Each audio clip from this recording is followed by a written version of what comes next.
السلام علیکم مائی beautiful friends. گھر سے جان ایک ایسا ڈرامہ ہے جو عام روایات سے ہٹ کر ماں اور بیٹی کے رشتے کی ایک نئی تصویر پیش کرتا ہے۔ ہم نے ہمیشہ دیکھا ہے کہ والدین اپنی اولاد کے لیے قربانیاں دیتے ہیں، مگر یہاں کہانی کا رخ الٹتا ہے۔ یہاں بیٹی نے اپنی بیوہ ماں کی خوشیوں کے لیے سب کچھ قربان کر دیا۔ نشوا کی کہانی ان تمام بیٹیوں کے لیے ایک مثال ہے جو اپنی ماں کی تکلیف کو محسوس کرتی ہیں مگر سماجی دباؤ کے خوف سے کچھ نہیں کر پاتی۔ نشوا نے اپنے دل کے جذبات کو پس پوش ڈال کر اپنی ماں کی دوسری شادی کے لیے نہ صرف حامی بھری بلکہ اسے عملی جامہ بھی پہنایا۔ یہ ایک ایسی قربانی تھی جو بہت کم دیکھنے کو ملتی ہے۔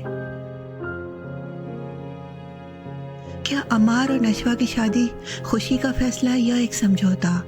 نشوا کے لیے یہ رشتہ ایک دھوکہ بھی ثابت ہو سکتا ہے کیونکہ اس کی شادی ایک شرط کے بدلے میں ہو رہی ہے۔ معاشرتی طور پر ایسا فیصلہ لینا بہت مشکل ہوتا ہے مگر نشوا نے اپنی ماں کی خوشیوں کو اپنی محبت پر ترجیح دی۔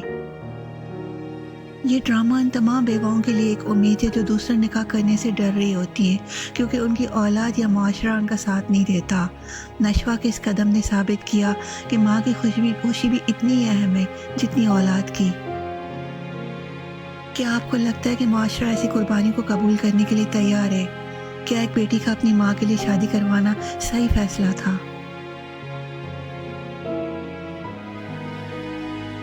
نشوا کے لیے بیرسٹر رہان ایک خواب تھا مگر اپنی ماں کی خوشی کے لیے اس نے اپنے دل کو مار کر عمار سے شادی قبول کر لی۔